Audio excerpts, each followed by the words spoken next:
Donc, bienvenue à cette quatrième et dernière table ronde de la journée. Donc, consacrée à éduquer les enfants et les jeunes à l'usage constructif du numérique. Et je pense à la suite des perspectives sur la question du contrôle de l'attention, le numérique dans le monde du travail, la question de l'espace public et de la démocratie. Nous tournons maintenant à l'éducation. Je suis Sobita Will, directeur de l'équipe future de l'éducation et innovation à l'UNESCO. Et j'ai le plaisir de co-modérer la table ronde avec Monsieur Daniel Handler, professeur émérite à la Sorbonne et membre de l'Académie des sciences morales et politiques et directeur du projet TESACO. Nous avons donc 6 panélistes, si tout le monde est confirmé avec nous, donc en personne et à distance. Donc, peut-être tout de suite à ma gauche, Madame Divina Frau Meix, professeure à l'Université Sorbonne Nouvelle. Ensuite, Monsieur Gérard Berry, professeur honoraire au Collège de France. Toujours à ma gauche, Madame Stefania Giannini, donc la sous-directrice générale pour l'éducation à l'UNESCO, et mon boss.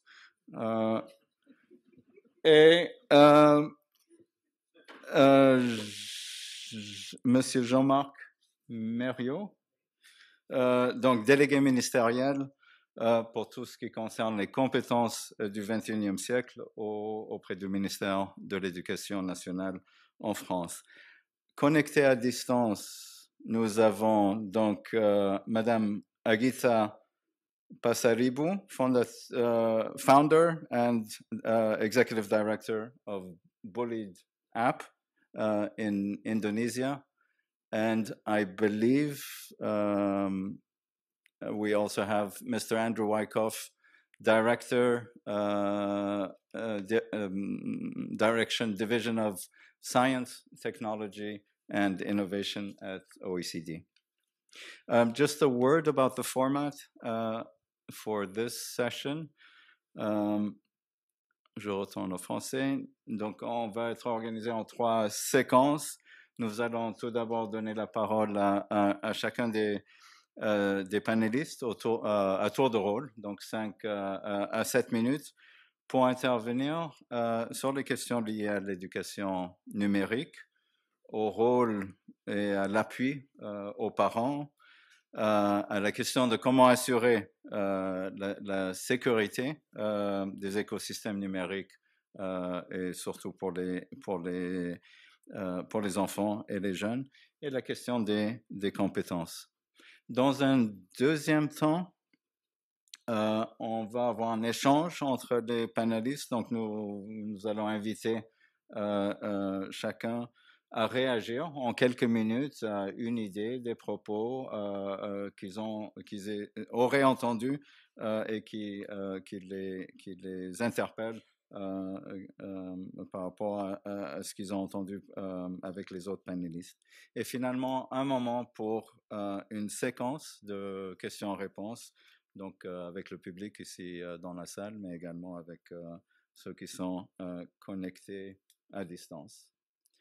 Donc voilà, sans plus tarder, je vais donner la parole peut-être d'abord à Madame Stefania Giannini, sous-directrice générale pour l'éducation à l'UNESCO, donc pour une première intervention. Stefania, the floor is yours. Merci beaucoup, Sobi. Et bonjour à tous et à toutes. Merci beaucoup pour cette invitation et pour cette initiative. Comme vous pouvez voir, je viens de l'ancien siècle avec des notes sur papier, mais je suis avec mes collègues à l'UNESCO, surtout dans ces pandémies, j'étais très engagée, nous sommes encore très engagés à soutenir les gouvernements, les communautés éducatives partout, dans tous les différents pays du monde et régions, à utiliser les numériques pour assurer la continuité de l'éducation, de l'apprentissage dans les dernières 18 mois surtout. Et aujourd'hui, qu'on se dit, prend cette opportunité pour relancer les changements nécessaires des systèmes éducatifs et utiliser la technologie comme l'utile, pas le seul, mais peut-être le plus important pour changer les modèles et, comment se dire, porter la transformation nécessaire dans l'éducation et à travers l'éducation à des autres niveaux. Bon, tu as nous demandé de faire un peu de réflexion d'abord et après il y a, je pense, une interaction entre nous avec les publics présents ici ou connectés. Alors, on a vu dans ces crises sanitaires et dans l'impact que la crise a vu déjà, qui est en cours aussi, une accélération spectaculaire du numérique au niveau éducatif. C'est notamment le cas de la fermeture des écoles. Vous avez, je pense, en tête les chiffres que l'UNESCO a commencé à présenter l'année passée, 1 milliard et 100 millions d'élèves affectés par ces processus. Et c'est une situation qui n'a pas de précédent dans l'histoire et qui nous a obligés à changer. Oui, en manière massive, soudaine et vraiment sans précédent. Alors, j'aimerais me concentrer brièvement sur 3 dimensions de ces questions numériques, de l'éducation numérique, qui sont la question de l'accès, qui a été déjà bien traitée par la keynote speaker avant, la question de l'inclusion et la question de l'interaction humaine qu'il faut préserver et relancer comme une dimension nécessaire. Au-delà des infrastructures appropriées, on peut dire aujourd'hui que la fracture numérique est souvent une question d'accès en connectivité Internet abordable. Aujourd'hui, un tiers des élèves du monde ils ne sont pas capables de poursuivre leur enseignement lors de fermeture des écoles, malgré tous les efforts qu'on avait faits comme organisation internationale et comme gouvernement. C'est donc les premiers impératifs des gouvernements aujourd'hui, garantir l'accès à une connectivité abordable pour les ménages à faible revenu. Et c'est ça, c'est la priorité politique, je pense, que tous les gouvernements doivent, qu'il faut qu'ils mettent au centre de l'agenda politique dans les prochains mois, aussi dans ces phases qu'on appelle la phase de recovery, où toutes les ressources additionnelles sont à disposition pour réinvestir dans l'éducation. Il y a des stratégies disponibles, les stratégies dans ce sens peuvent inclure, pour exemple, une mesure concrète que je vais mentionner, l'adoption d'une connectivité aux données à taux zéro pour les sites ou les plateformes éducatives. Il y a des pays qui ont déjà mis en œuvre ces mesures. Je vais mentionner la Chine, l'Argentine, la Jordanie, le Kenya, l'Afrique du Sud. Et il serait très intéressant d'explorer les moyens pour élargir ces procédures. D'après la question de l'inclusion, nous savons très bien tous dans ces salles que la fracture numérique n'est pas seulement une question de connectivité. L'offre publique d'éducation numérique reste souvent faible et surtout inégale. Et il s'agit d'un manque de plateformes, il s'agit d'un manque de ressources éducatives publiques appropriées, y compris les plateformes et les ressources pour les parents. Parce que les parents, comme on a vu dans cette crise sanitaire, sont à ce point au cœur des processus éducatifs et sont au soutien des enfants beaucoup plus que dans les passés récents. Et moi, je pense qu'une grande partie de la frustration que toutes les familles et les parents à l'égard de l'apprentissage numérique ont montré vient du fait que les contenus pédagogiques et les applications conformes aux programmes nationaux et accrédités sont trop dispersés. Il y a une fragmentation dramatique et il faut adresser ce sujet ici.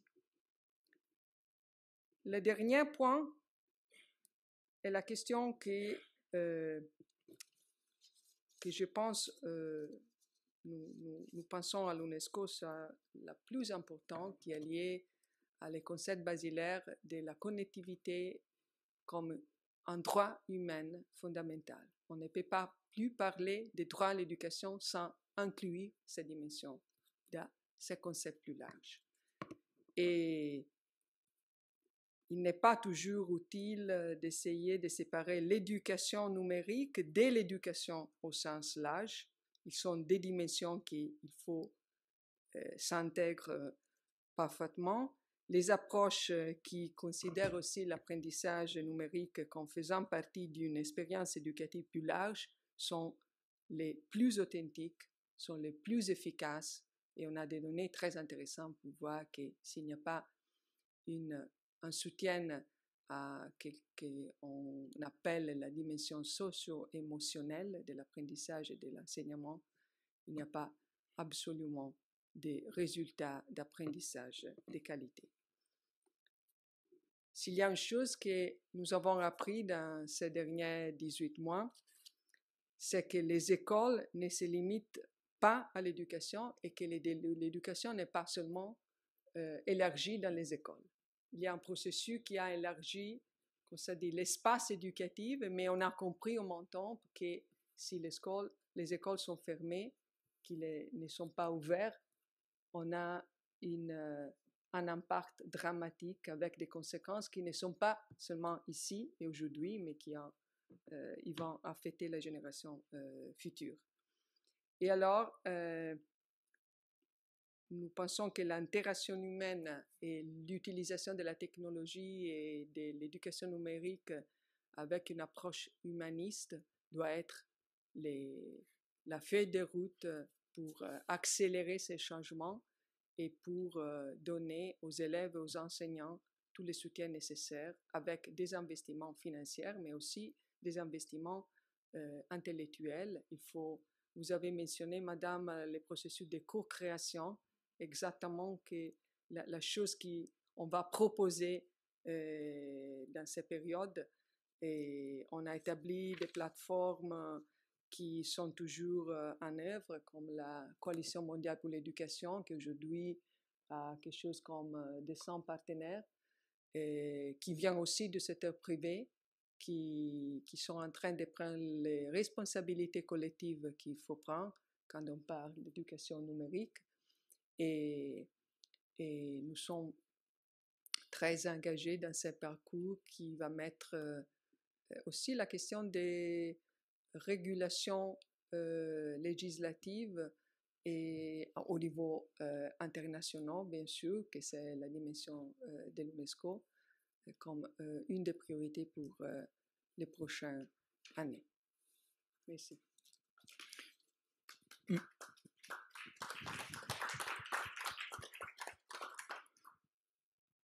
Merci beaucoup, Stéphanie. Daniel, ou bien on passe à Mr. Andrew Wyckoff, if you are connected, donc, from OECD. I think we just have we had you on for a second, but we lost the image. Ah, ça marche maintenant.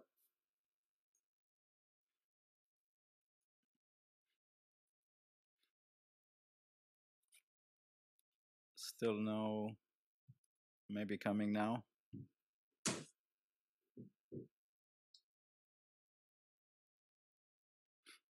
Ça marche maintenant. Okay, Mr. No. Mr. Wyckoff, then the floor is yours.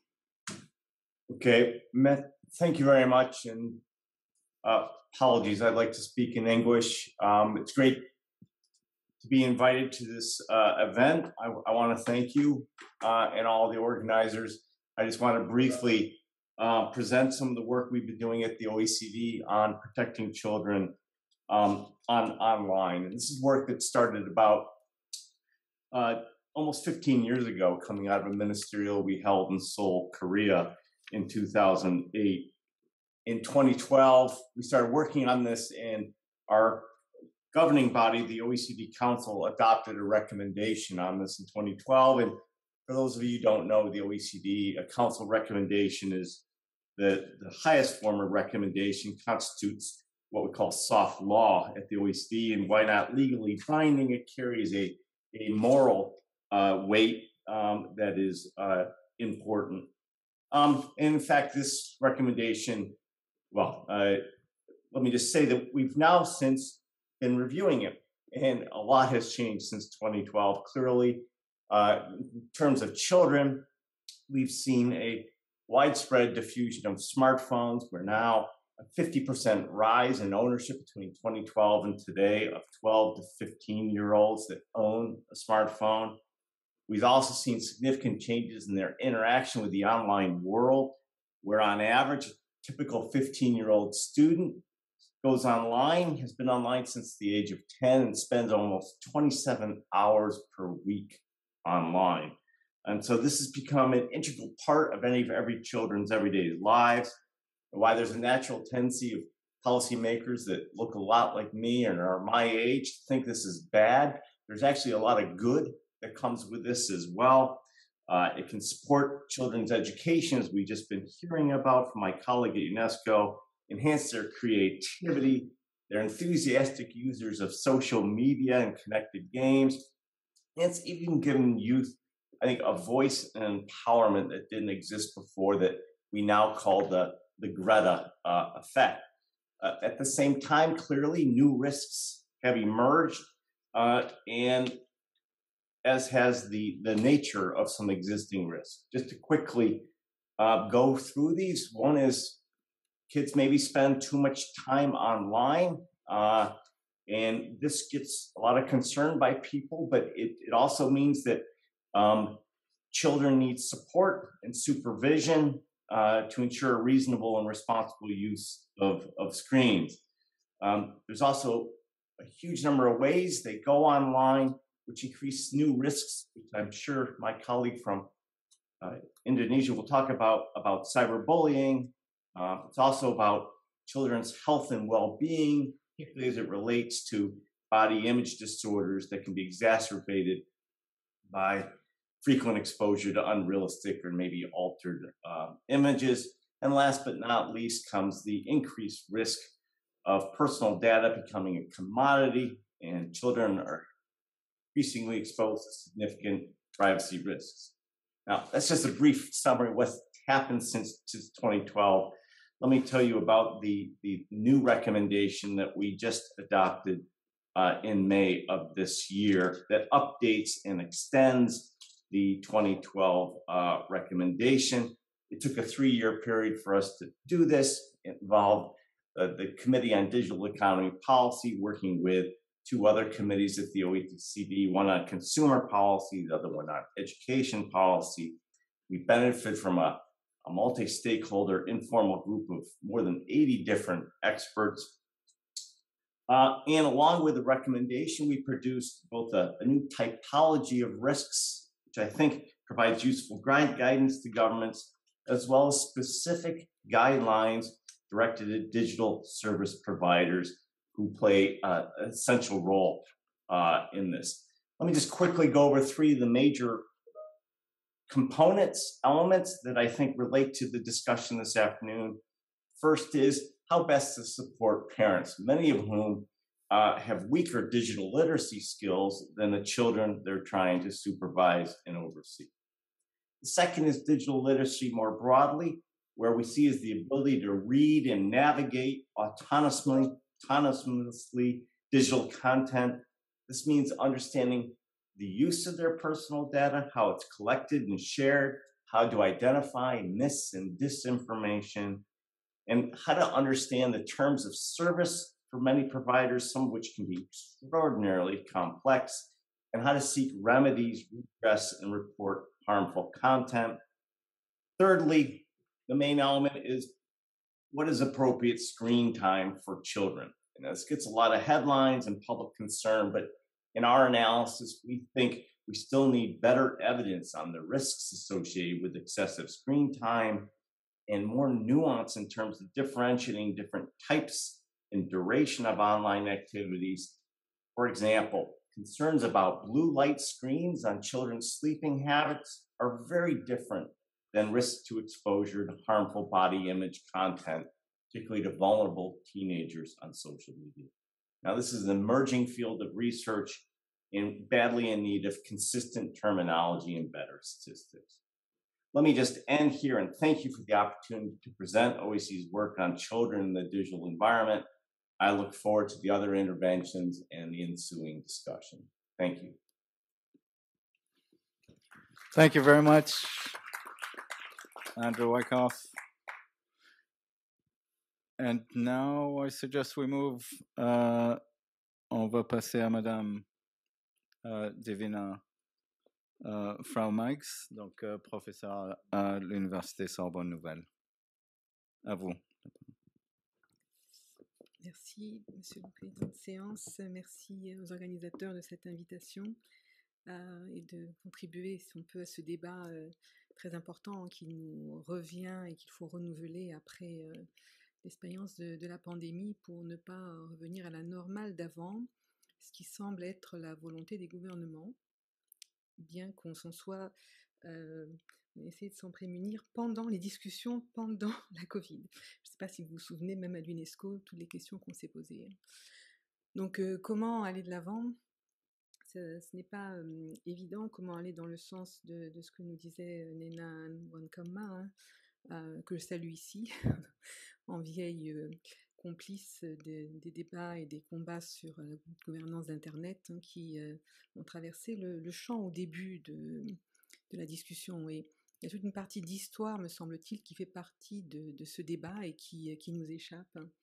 Et quand on connaît l'histoire de l'Internet, et pas simplement Tim Berners-Lee, mais sa géolocalité, sa géostructure, on comprend tous les déséquilibres actuels et les grands déserts du numérique dans lesquels il y a encore très peu de serveurs et très peu de lignes câblées. Ça reprend bizarrement les mêmes routes que les routes à la fois de la guerre froide et des grandes colonies et des empires coloniaux. Voilà, donc on continue à répercuter la fracture. Bravo l'Afrique, qui s'en sort pas si mal, mais ça demande effectivement beaucoup de jeunes pour s'en sortir. Et donc ça met les jeunes au centre du processus. Et ça, quand on fait de la recherche, et les quelques recherches auxquelles j'ai participé, au sein de la chaire UNESCO donc, que je dirige, qui s'appelle Savoir devenir, on voit que les enfants nés dans le numérique ont un faux sentiment d'expertise, d'une part, et que les parents, de l'autre, ont un sentiment de désarroi et arrêtent de donner des repères.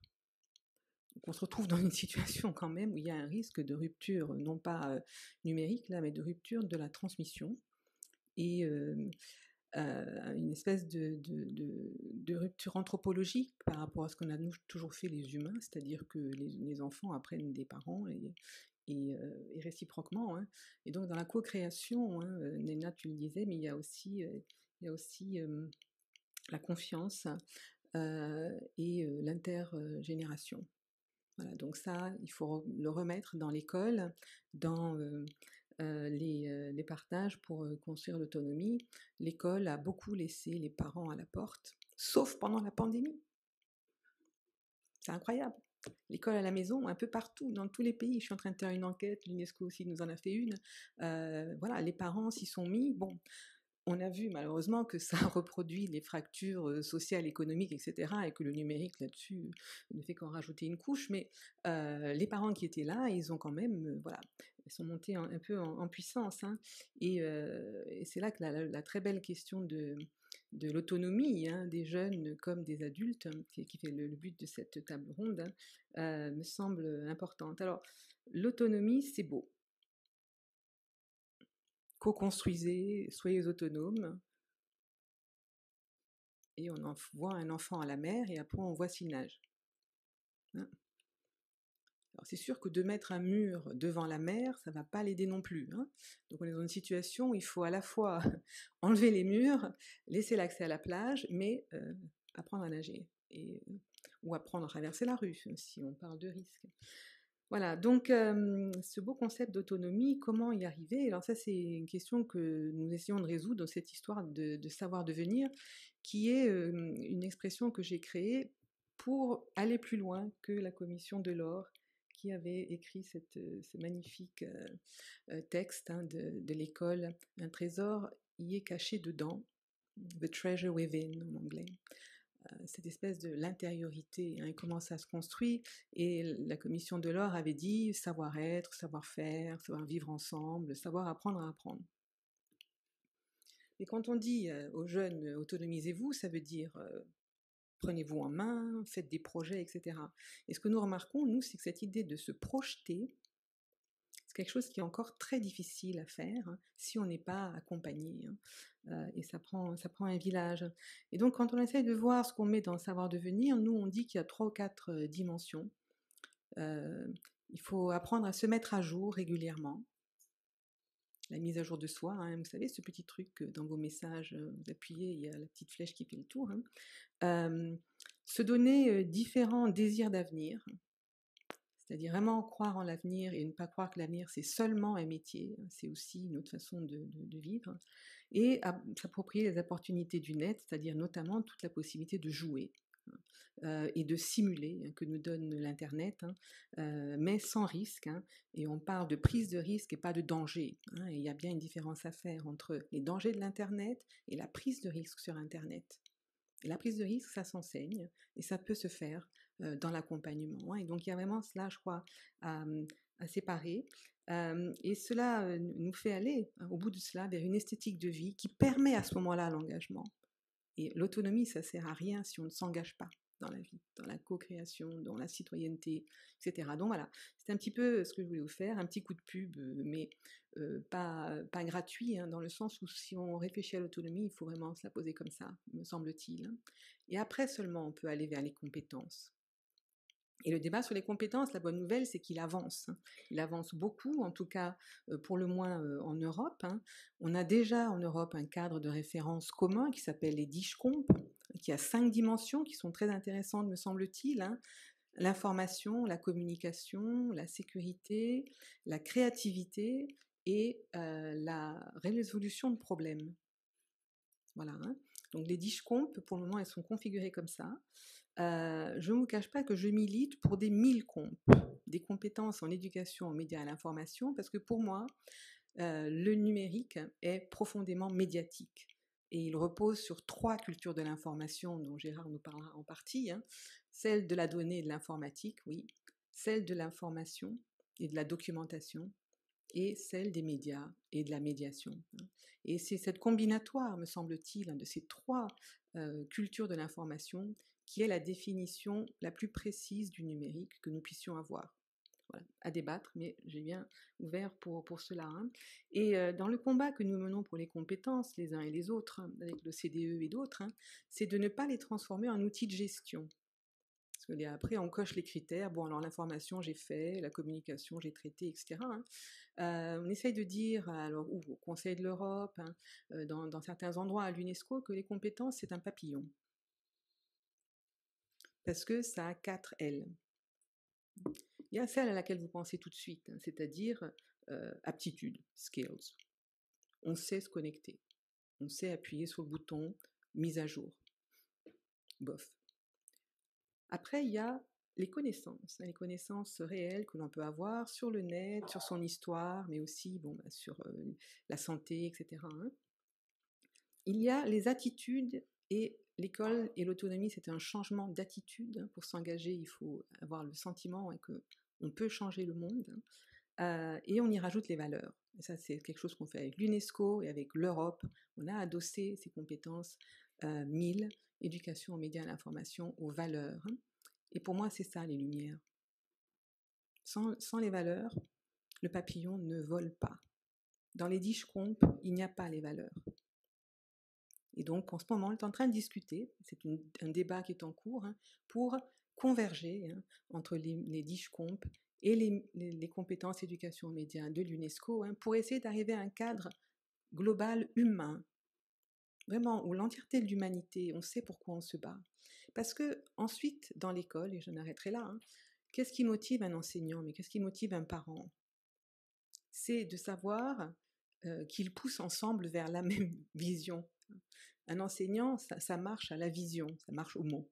Mais qu'est-ce que c'est qu'un adulte ou un parent? C'est la même chose. Beaucoup d'enseignants sont des parents. Donc, la dernière étape à faire, c'est l'étape de la formation. La formation des enseignants, qui est la priorité absolue, me semble-t-il, en ce moment, partout dans le monde, parce que les enseignants sont des parents, ils sont des adultes, et alors le parent pauvre dans tout ça, c'est la formation des adultes, tout au long de la vie, mais aussi tout au large de la vie. Rappelez-vous les désirs d'avenir. On doit pouvoir changer dans un monde incertain comme ça. Donc il faut pouvoir garder ces désirs. Voilà, donc comment faire? On se bat à tous les niveaux, au niveau d'une association, d'une ONG comme la mienne. On se bat par exemple dans EPAL, qui est la plateforme Erasmus pour la formation des adultes. On se bat avec des MOOC, des cours massivement ouverts en ligne, que j'appelle des armes d'instruction massive pour les adultes, parce que ce sont les adultes qu'il faut former. C'est les adultes qui vont pouvoir retransmettre aux enfants les repères et les aider à naviguer ce net sur lequel on est en moyenne en ce moment 11 heures par jour. C'est plus fort que le sommeil. Alors quand Nena parle d'un droit à l'Internet, bon, je crois que c'est un droit pratiquement acquis. Voilà, donc c'est cette formation des adultes et des parents, moi, me semble essentielle pour que les enfants puissent en bénéficier. Un adulte forme 30 enfants, un enfant forme un enfant. Je vous laisse faire le calcul. Merci. Merci beaucoup. Merci beaucoup, Divine Frau Max. Je pense jusque-là, avec nos 3 interventions, il y a énormément d'idées et de provocations sur lesquelles rebondir. On va passer maintenant, donc on avait soulevé la question de la protection, les risques, on a entendu. Et maintenant, I'd like to give the floor to Agita Pasaribu, who's founder and executive director of Bullied app in Indonesia. If you can hear us, Agita, the floor is yours. Thank you. Am I audible? All right. I think it's coming. We can hear you well. We're just waiting an instant for the image.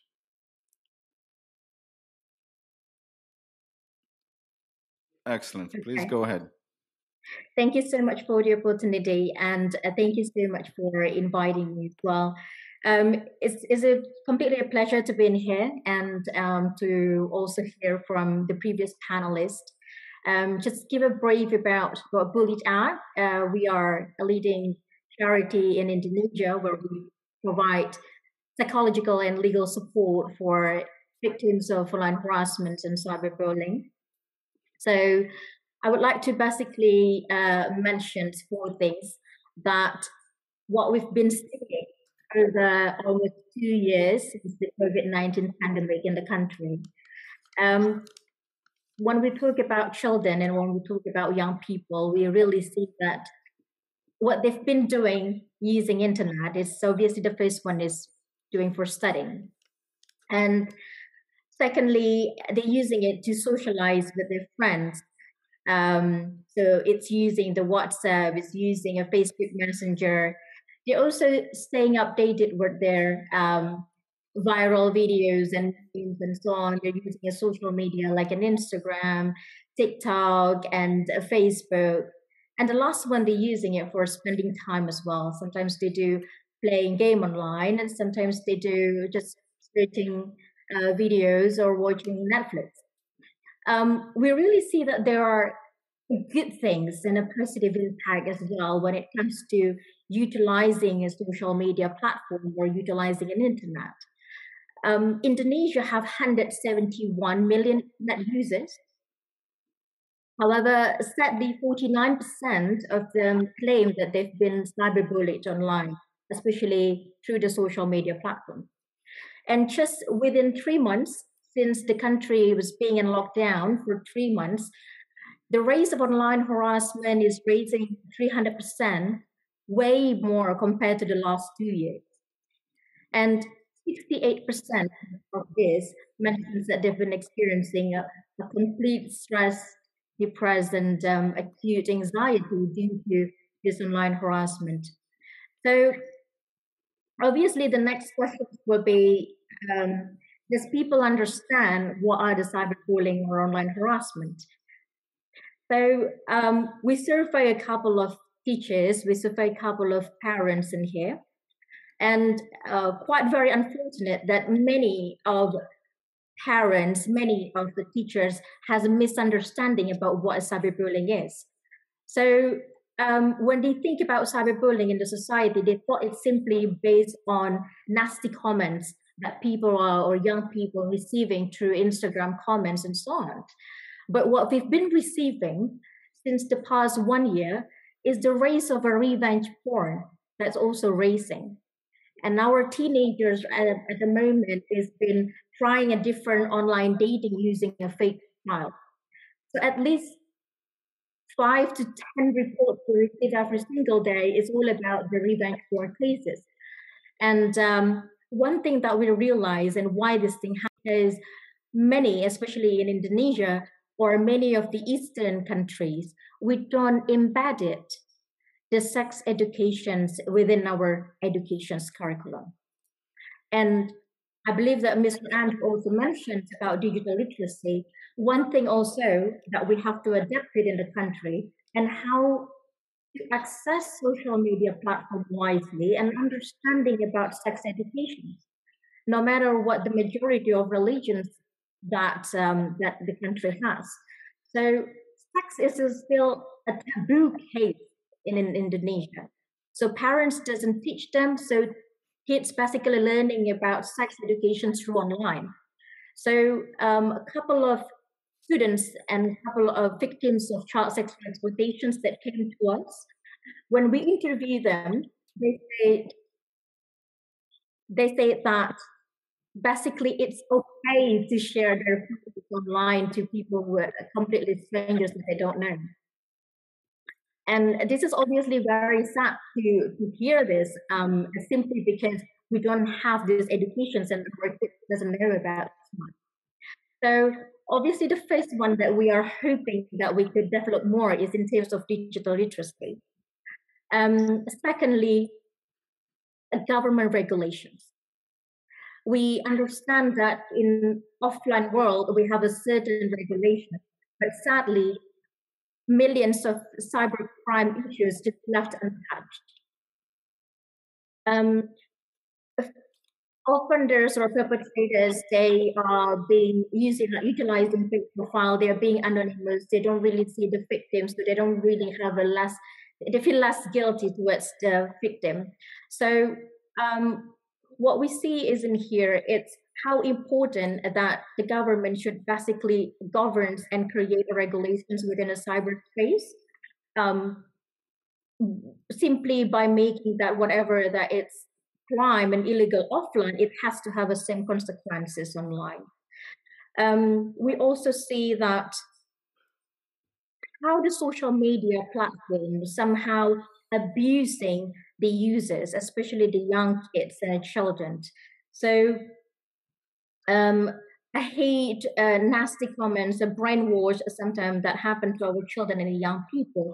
It is also important how the government could provide a code of conduct on algorithm works and how to make sure that algorithm basically works to be very inclusive for everyone, especially for the young people. Lastly, we also see there is a gap on how the legal enforcement works.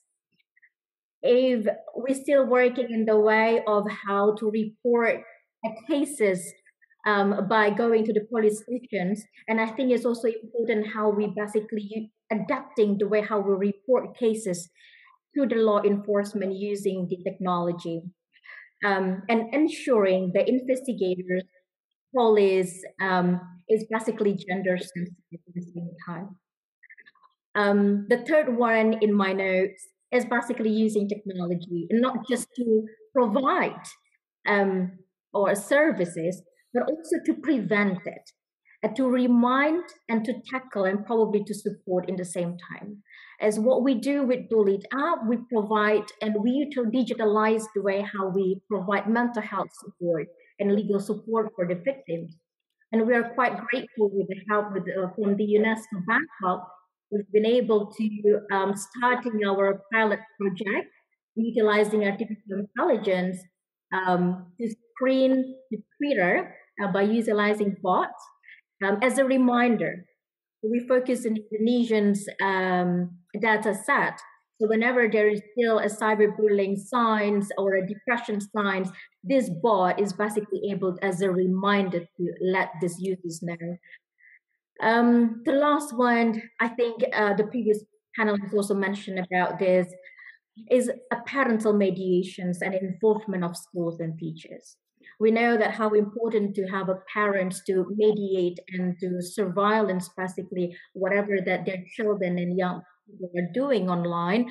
But we also see that due to distance learning, the involvement of schools and teachers are reducing in the same time. So teachers and they don't really know and they don't really see the children and they won't be able to provide any advice and support. So many of the cases when bullying are migrating to cyberbullying online, I think it's really important to as well involve the schools and teachers, especially to ensure that schools have a reporting platform in place. So with all of these four aspects that we would like to see is basically self-control to our children. If we put a psychological perspective, psychologists probably aware that we won't be able to control any other people's mind.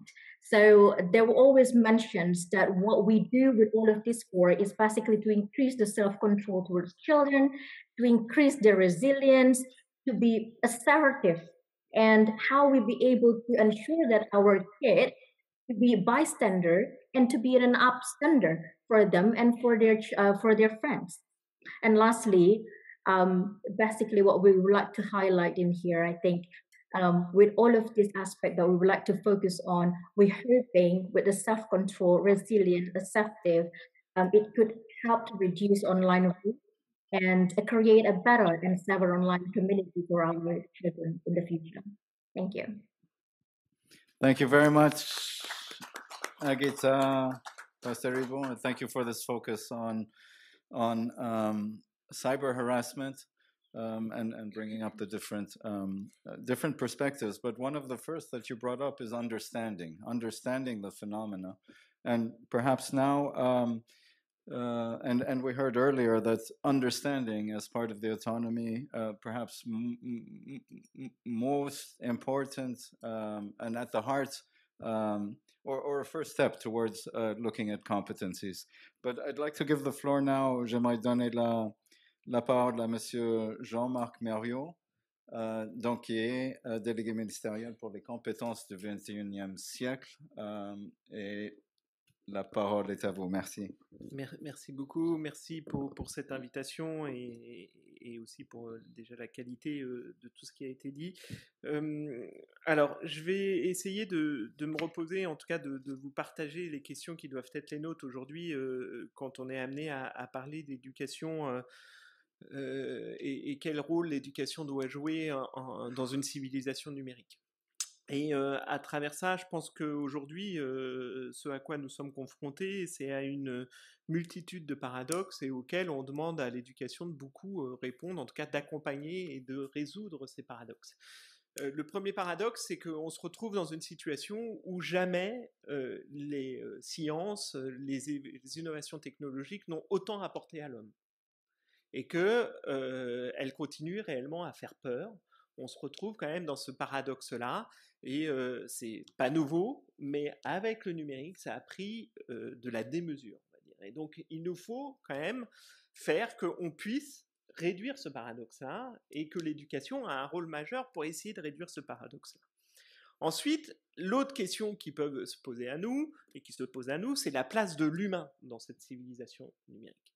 C'est quelle place doit avoir l'homme dans toutes ses dimensions, et surtout quand on se pose les questions du transhumanisme, quand on est amené à se poser des questions en lien de la relation homme-machine. On sait que l'éducation repose sur cette interaction humaine, et il faut absolument repositionner aussi la question et la place de l'humain quand on est amené à parler d'éducation. Alors, quand on parle de civilisation numérique, on sait, et quelle doit être la place de l'éducation, on sait très bien aussi que l'éducation est la mère, en tout cas la transmission des connaissances, est la mère de toutes les civilisations. Elle est là pour nous permettre de faire que ça puisse justement, que l'éducation soit le vecteur et puisse faire que nous puissions nous épanouir dans cette civilisation. Et donc notre rôle, et l'éducation dans cette civilisation numérique, doit permettre de continuer à garantir, ou en tout cas à accompagner l'épanouissement de nos enfants. C'est bien cette question d'épanouissement dont il est question aussi aujourd'hui. Ça a été, si on reprend les Lumières, avant tout, la place de l'éducation, c'était pour garantir l'épanouissement des enfants. Et donc c'est ça aussi qu'il nous faut absolument mettre en avant. Alors ça, c'est un peu l'ensemble des paradoxes. L'éducation, on donne beaucoup de rôle à l'éducation, bien évidemment, c'est pas la seule qui doit être amenée à pouvoir porter tout ça, mais on a aussi une autre difficulté, une autre complexité, c'est qu'il n'y a pas qu'une seule révolution numérique. Il y a une multitude de révolutions numériques. Et donc cette multitude, elle est aussi compliquée à résoudre. Et donc du coup, l'éducation doit aussi faire face à ces multitudes de révolutions. Alors dans ces révolutions, vous avez celle de l'intelligence artificielle, qui demain dans l'éducation va parler de prédiction, vont être amenés à parler de différenciation dans les apprentissages, voilà, plein de choses qui certes vont être amenées sûrement à apporter peut-être beaucoup en matière d'éducation, et en tout cas à aider l'éducation. Pareil, on a aussi des révolutions qui sont absolument énormes aujourd'hui en lien avec l'immersion, par exemple, tout ce qui va se passer dans ces environnements immersifs. Dans l'éducation, ça va nous permettre de dépasser sûrement certains de l'abstraction, en tout cas pour permettre peut-être à certains élèves qui ont des difficultés d'abstraction et de pouvoir dépasser leurs difficultés. Puis bien évidemment, dans la révolution aussi numérique, il y a celle de la transmission des connaissances en lien avec l'information. Donc on voit bien que cette multitude de révolutions est pas facile. Et alors sûrement que Méry va être amené à pouvoir faire son intervention aussi. Je voudrais quand même rappeler la place de l'informatique dans tout ça. C'est-à-dire que je pense qu'on a aujourd'hui une vraie nécessité aussi à faire que la place de l'informatique puisse vraiment prendre une place réelle dans notre éducation. Pendant longtemps, il y a eu sûrement cette difficulté à faire rejoindre le monde de l'informatique et le monde du numérique dans ça, voilà. Et je pense qu'aujourd'hui, il faut absolument abolir ce type de frontière-là, ou en tout cas, parce que on sait très bien que l'informatique est une science bien installée. Voilà, c'est une science jeune, mais elle est quand même bien installée.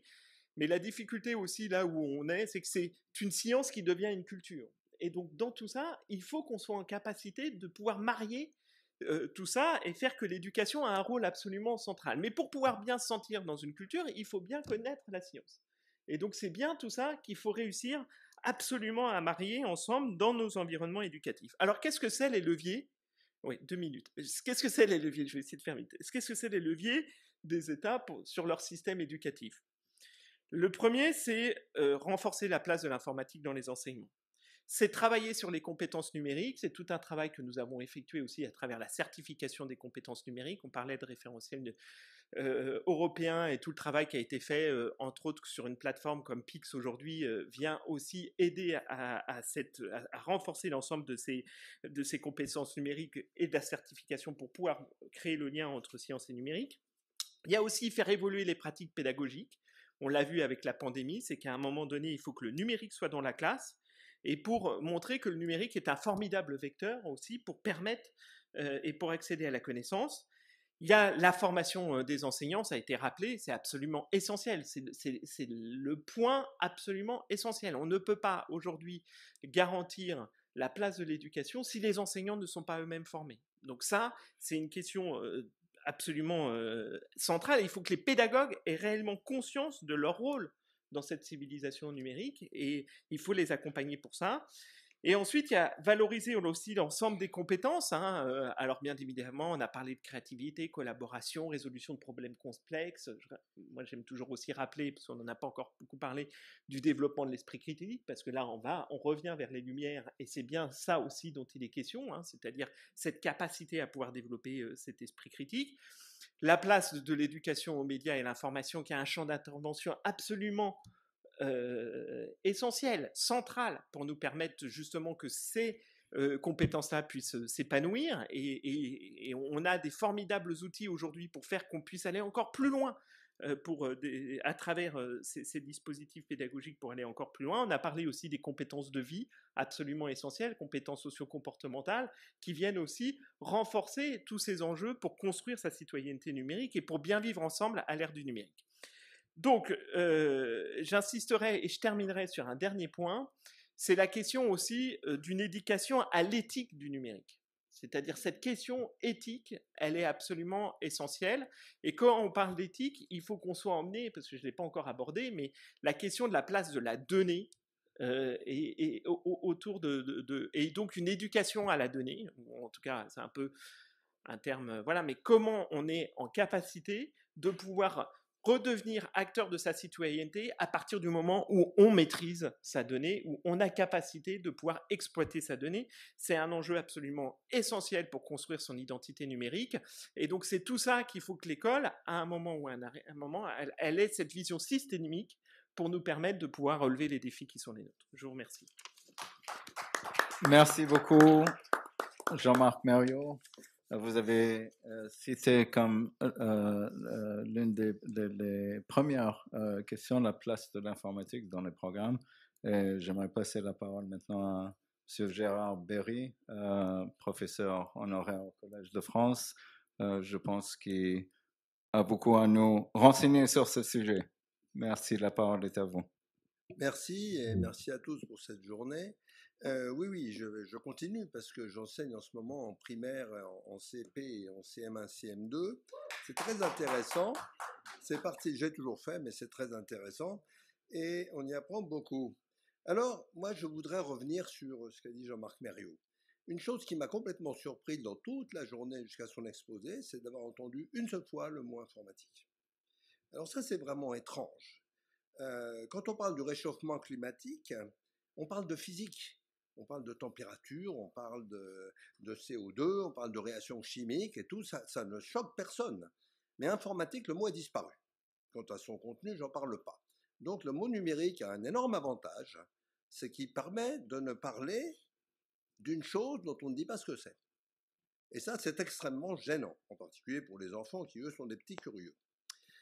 Alors, le mot algorithme est mis à toutes les sauces. Je travaille régulièrement avec les journalistes et ça me fait rire parce qu'ils disent maintenant, même les hommes politiques ont un logiciel. Alors je leur demande, c'est quoi un algorithme et un logiciel? La réponse est, bon, moi je ne sais pas en fait. Bon. Alors je voudrais quand même revenir sur ce qui a été dit dans la très belle keynote. Avant de réguler l'Internet, j'ai d'abord à comprendre ce que c'est. Eh bien en informatique, je trouve qu'il y a de loin très peu de gens qui essaient de comprendre ce que c'est. Et particulièrement chez les gens qui en parlent des fois. Donc, il faudrait faire comme dans le reste du monde, essayer de comprendre de quoi on parle, et c'est pas forcément vrai. Alors, pour les adultes, là, je fais une enquête très facile. Quand vous demandez à un adulte qu'est-ce que c'est que l'informatique, il répond « j'y connais rien ». Donc, c'est pas comme ça qu'on va commencer la littératie. Donc la littératie des enfants et des adultes, c'est un peu la même, hein, sauf que les enfants ont un avantage, non pas qu'ils sont plus doués en informatique, ça c'est totalement faux, mais c'est qu'ils n'ont pas la même perception. Alors je l'illustre par une histoire vraie d'une petite fille de 10 ans, la Sophia Antipolis, qui a demandé à sa mère « Maman, tu m'as dit que quand tu avais mon âge, tu n'avais pas d'ordinateur, alors comment est-ce que tu faisais pour aller sur Internet ?» C'est une phrase très intéressante. Pourquoi ? Parce que pour elle, Internet, c'est une partie de la nature, comme la montagne, la mer, le chat et le vélo. Ni plus ni moins. Alors que pour les adultes, c'est un corps étranger. C'est pour ça que souvent, ils emploient le mot numérique, parce que ça évite de parler du corps étranger. Bon, alors je ne parle pas d'ici, parce que les gens savent ce que c'est que l'informatique en moyenne quand même. Hein. Mais bon. Donc, on arrive à une situation assez baroque.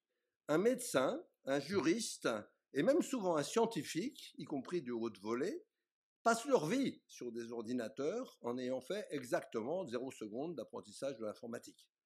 Ce qu'ils n'auraient jamais toléré pour n'importe quelle autre matière. C'est un phénomène assez curieux, mais quand même très européen aussi. C'est pas vrai en Asie. Pas du tout vrai en Inde, ça je connais très bien l'Inde. C'est pas vrai en Corée, c'est pas vrai en Chine, où l'informatique est quelque chose de considéré comme important. Et puis c'est beaucoup moins vrai dans les pays du Nord aussi. En Europe, surtout dans les pays latins, ça a été tabou, l'informatique, on ne parle pas. Et je dirais même que l'enseignement d'informatique qui vient seulement d'être introduit en France en 1999, j'ai coécrit des programmes d'un enseignement en seconde pour tous les élèves que nous voulions appeler informatique. Ce nom a été refusé par l'Éducation nationale, pas par le ministère, par l'Éducation nationale, je précise, pour être renommé sciences numériques et technologies, ce qui est le nom le plus stupide que j'ai jamais entendu pour un enseignement d'informatique. Bon, et il est fait à tous les élèves. Et bien entendu, aucun professeur n'y a été formé, et ils ne savent pas quoi enseigner. Donc c'est très embêtant. C'est vraiment très embêtant. Mais ceci dit, comme dit Jean-Marc Mériot, c'était le seul moyen de mettre le pied dans la porte. Bon. Par ailleurs, c'est explicitement déconseillé aux filles en France. La situation n'est pas la même partout. Par exemple, en Algérie, pays que j'ai visité il n'y a pas longtemps, les filles sont majoritaires en informatique et c'est la deuxième matière considérée comme la plus importante après la biologie et la médecine. Bon, donc c'est pas uniforme. Hein. L'Europe est vraiment pas en tête là-dessus. Et ça se voit aussi dans l'industrie informatique, pas que dans la culture, aussi dans la culture industrielle. Il n'y a que 2 entreprises européennes dans les 100 premières mondiales, et encore, c'est latéral à l'informatique, hein, c'est la Compta avec SAP et la CAO avec Dassault Systèmes. Il n'y en a aucune autre. Quand on parle des réseaux sociaux et de toutes ces choses, on ne parle que de création américaine. Alors comment voulez-vous qu'on soit en avance sur les faits alors qu'on est en retard sur la compréhension de leurs causes? On ne peut pas analyser les effets sans analyser les causes. Refuser le mot informatique, c'est de refuser l'analyse des causes. C'est aussi bête que ça. Donc c'est très très dangereux. Donc est-ce que la littératie peut être atteinte sans un minimum d'enseignement d'informatique? On n'a pas besoin de rentrer dans toutes les arcanes de cette science qui par ailleurs n'est pas spécialement jeune, elle est beaucoup plus vieille que la biologie moléculaire, hein. On n'a jamais appelé une science jeune. Hein. Bon, c'est comme ça. Quand on enseigne la physique, hein, on n'apprend pas à utiliser un voltmètre, on apprend ce que c'est qu'un volt et un ampère en même temps ou avant. Ou après, ça dépend comment on s'y prend, mais grosso modo en même temps. Alors là, pour l'instant, l'enseignement d'informatique se fait avec des professeurs qui n'ont jamais eu la moindre formation à cette matière. Donc il y a un truc qui ne va pas là, et ça fait juste 30 ans que c'est comme ça. Notre premier rapport était en 1983, et je me rappelle que le ministre de l'Industrie, Laurent Fabius, quand on lui a présenté, a dit « mais quand même, la France est la 2e puissance au logiciel au monde ». Et moi, je lui ai répondu très facilement « comment ça se fait que le reste du monde ne soit pas au courant hein ?» Bon. Le Maghreb est beaucoup plus avancé, c'est assez rigolo. Donc, faire des analyses de type sociologique ou humaniste, c'est très intéressant, mais les gens qui fabriquent tout ça, eux, ils sont dans le cœur du sujet. Eux, ils sont dans le cœur du sujet. Si on ne comprend pas exactement ce qu'ils font, et quand on parle des réseaux sociaux, on ne parle que de l'intelligence artificielle, mais c'est pas... Il y a énormément d'autres choses dans les réseaux sociaux, énormément d'autres choses. Gérer 5 milliards d'utilisateurs, ça demande énormément d'autres choses. Faire marcher Internet, c'est totalement fascinant. Eh bien, je raconte ça à des petits, comment ça marche. Avec des bouts de papier. Et ils y arrivent à comprendre, ils comprennent très vite, c'est pas un problème, parce qu'ils n'ont pas déjà l'intention de ne pas comprendre, qui est quand même assez généralisé en Europe. Donc voilà, de même les problèmes de cybersécurité dont on parle très justement maintenant, Eh bien, ça fait très très longtemps qu'on annonce aux gens qu'ils vont se faire dégommer dans tous les sens.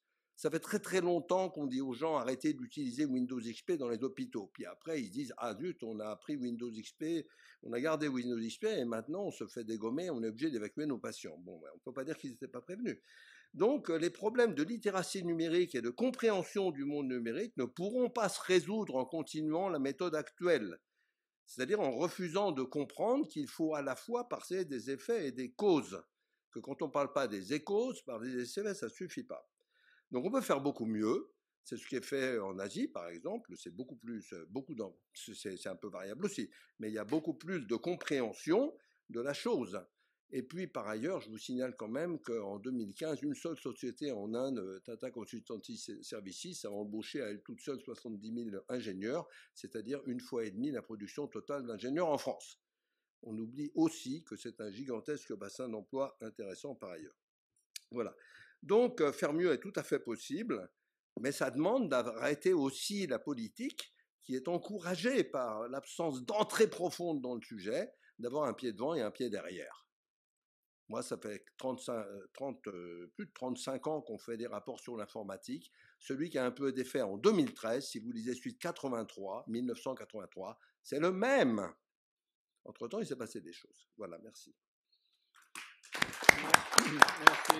Merci beaucoup, Gérard Berry. Merci à tous les 6. Et peut-être je vais passer maintenant la main à Daniel Andler.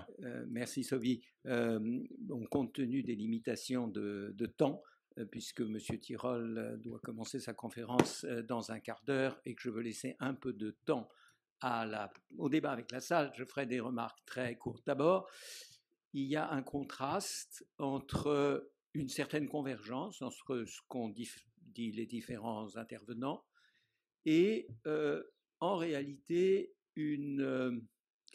un flou sur la marche à suivre.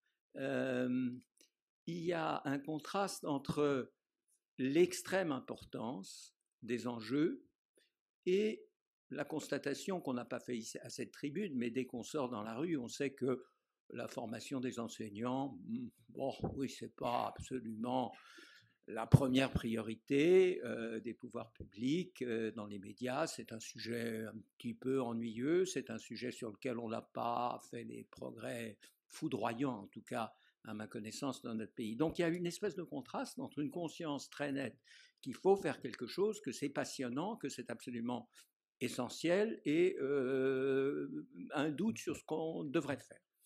Alors, pour essayer de dégager la structure générale du problème, c'est très prétentieux de ma part, mais je vais quand même essayer de le faire. Je dirais que l'informatique et le monde numérique, c'est le grand dissolvant des frontières. Ça dissout les frontières entre l'école et l'extérieur de l'école, entre parents et enseignants, entre enfants et parents, etc., etc.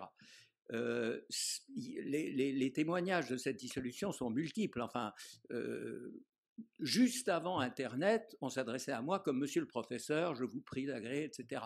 Maintenant, on me dit bonjour cordialement, ou on m'appelle carrément directement par mon prénom. Il y a une dissolution complète d'un certain nombre de frontières. Ça ne me gêne pas trop qu'on m'appelle Daniel du premier coup et qu'on me dise bonjour cordialement, mais c'est une simple anecdote. Alors, ce qui est clair, et ça je crois que Divina en a parlé à propos de la frontière, c'est-à-dire on veut donner l'autonomie, on veut permettre aux enfants d'arriver à la mer, et on ne veut pas mettre une barrière, mais d'un autre côté, il y a à reconstituer une nouvelle division en quelque sorte des compétences, des devoirs et des valeurs. Et je crois que c'est cette nouvelle configuration qu'il s'agit au fond d'instituer, et ce n'est pas quelque chose qui se fait du jour au lendemain, parce que tout le monde est concerné, parce que des forces extraordinairement diverses, des stakeholders extraordinairement divers sont impliqués. Donc je reste finalement, et je conclus ainsi, par cette idée qu'il y a un immense effort de restructuration de l'espace public, de l'espace intellectuel, après cette grande dissolution qu'a provoqué l'irruption ultra rapide du numérique. Je ne sais pas si j'ai bien résumé la situation, mais je crois que nous devons en rester là. Merci beaucoup à tous et à toutes. Et je donne quand même la parole pour une question. Il y a une question tout au fond. Monsieur. Oui, bonjour. J'aimerais revenir sur les propositions de Monsieur Merriot et les propositions de Monsieur Berry quant à l'enseignement de l'informatique. Alors, moi, je suis informaticien de formation, donc évidemment, ça va plutôt dans mes intérêts, et a priori, je serais plutôt d'accord avec ça. Sauf que quand vous voulez changer l'enseignement, que ce soit en primaire, au collège ou au lycée, quand vous savez que la France est un des pays où il y a déjà le plus d'enseignement, la question automatiquement qu'on doit se poser quand on dit qu'on veut ajouter de matière, c'est qu'est-ce qu'on enlève. Donc, la question, évidemment, vous, en tant qu'informaticien de formation ou spécialiste de l'informatique, vous avez évidemment une opinion biaisée en pensant que votre domaine est plus important.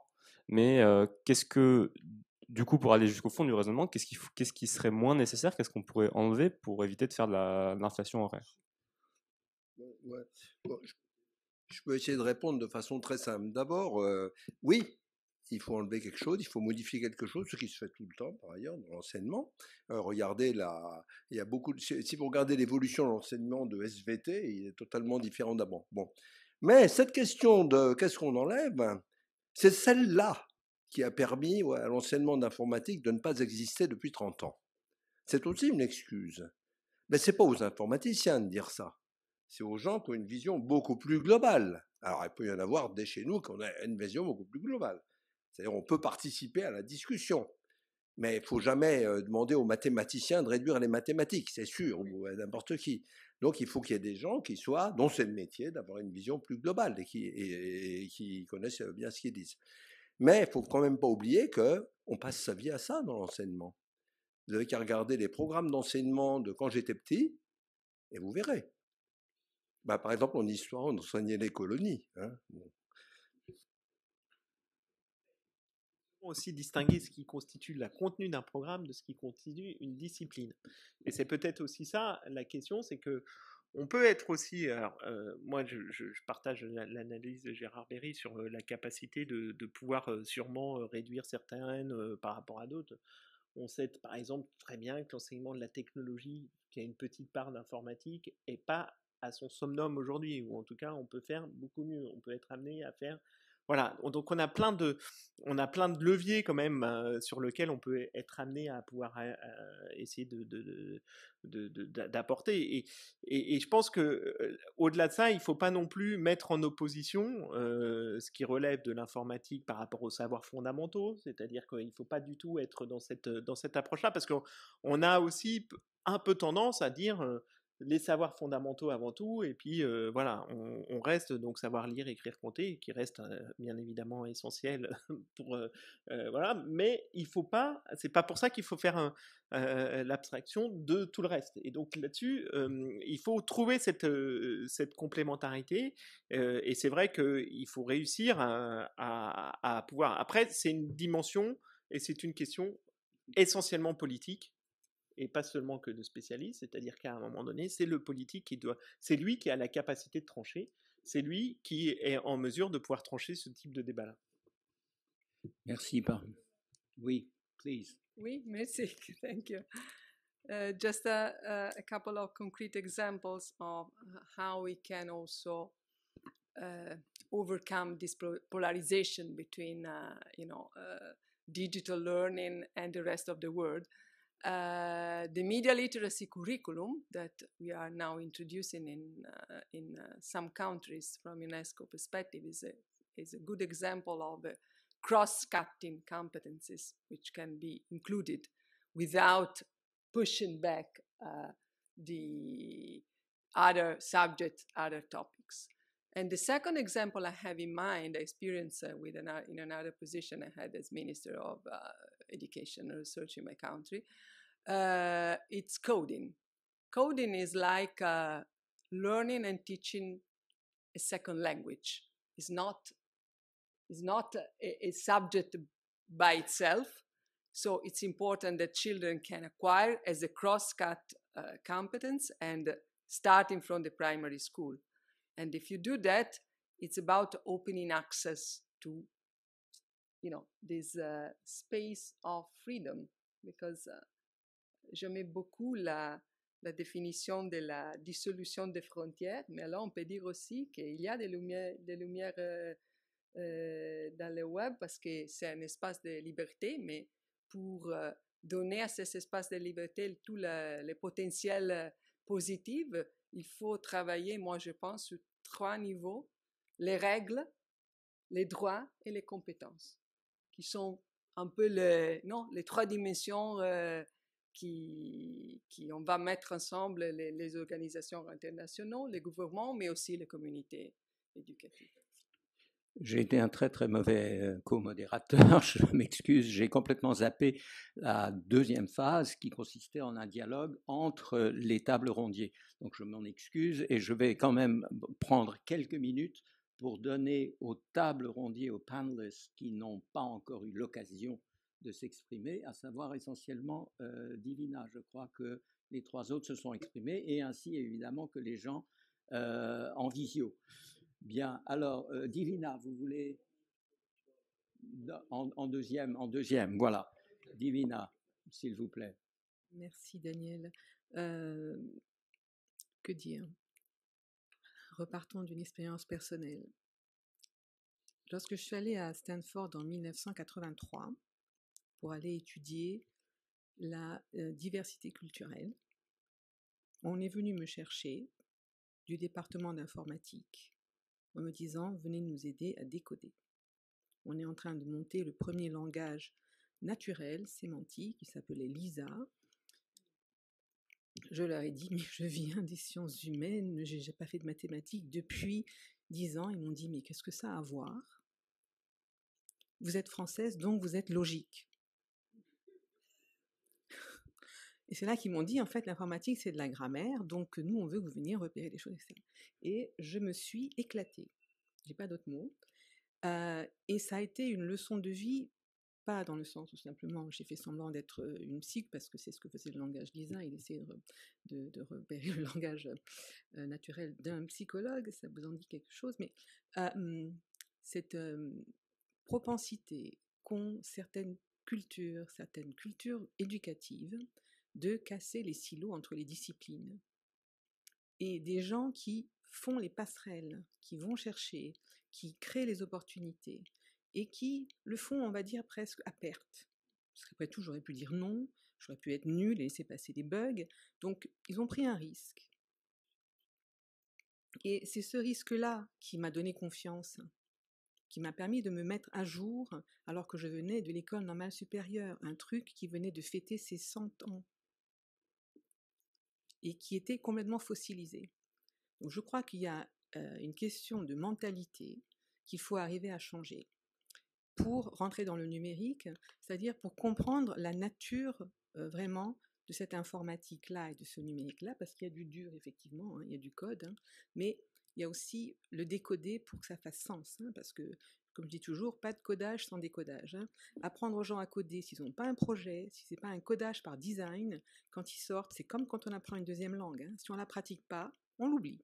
Donc, tant que ça ne fait pas partie du tissu, hein, où il y a les projets qui arrivent, qu'on a envie de faire des choses avec d'autres, etc., coder pour coder, ça ne va pas le faire. On a essayé, tous passer par tous les langages logos du début, etc., etc. Si ça ne prend pas, s'il n'y a pas un projet. C'est ça l'humain, heureusement d'ailleurs. Donc, arriver à faire ça, arriver à changer, à comprendre que la nature du numérique, elle est extrêmement généreuse, elle est dans le partage et la participation, la valeur participation. Oui, j'insiste, Gérard, c'est pas simplement... et que c'est en acceptant, hein, quand on participe, on gagne pas toujours. On prend des risques, on perd, on gagne, on se refait, etc. etc. Et c'est d'accepter que les gens d'histoire participent à l'informatique, etc., etc. En France, ce qui s'est passé, une des raisons, mon analyse à moi, l'informatique n'a pas progressé parce que les mathématiciens ont dit on n'en veut pas, c'est nul, mais c'est la même histoire que l'éducation aux médias. Les gens des sciences de l'infocom ont dit on n'en veut pas. Donc quand 2 grandes disciplines de contrôle disent on n'en veut pas, vous voyez ce qui se passe, on perd 30 ans. Voilà, hein. Donc, il a fallu qu'on arrive à extraire, mais alors extirper au forceps l'informatique de la mathématique en créant une discipline il y a 2 ans, c'est ça, hein, avec un CAPES et maintenant une agrégation, c'est-à-dire le système français complètement obsolète à ce niveau-là, hein, on arrive à pouvoir parler d'informatique avec des gens pas formés, c'est-à-dire qu'on se retrouve au siècle, à l'époque médiévale, hein, on a des enseignants qui sont des frères ignorantins. Ils savent le chapitre juste avant que leurs élèves. Il faut bien commencer quelque part, je ne leur jette pas la pierre, hein, mais il y a vraiment un problème de silo. Et là, qu'est-ce qu'on fait en faisant l'informatique, en enseignant l'informatique? On la met dans un silo. Il y vient là, il faudrait. Je m'arrête. Merci, pardon, désolé. Merci. Agita, are you still online? Are you still online? Are you with us, Agita? Yes. Yes. Yes. Do you want? Would you have a closing remark or almost closing remark? Then we'll pass on to Andrew. So, Agita, please. Yeah. I think from different panelists has already mentioned about digital literacy and how we basically embedded this, combining with coding and different aspects of obviously education curriculum. And yes, it is highly, highly important, especially when we talk about Industrial Revolutions 4.0, we talk about many of artificial intelligence and machine learning. I think what is also really important is not simply by teaching our kids by using and understanding about how to providing them with the education, but also we're lacking of understanding about the ethics, especially in the area of artificial intelligence, or even though in general. There are obviously recently UNESCO has been provided recommendations for the AI ethics, and that's also included for the children perspective, which I was joining in a part of the group as well. And young people, it's still not much of understanding about artificial intelligence per se.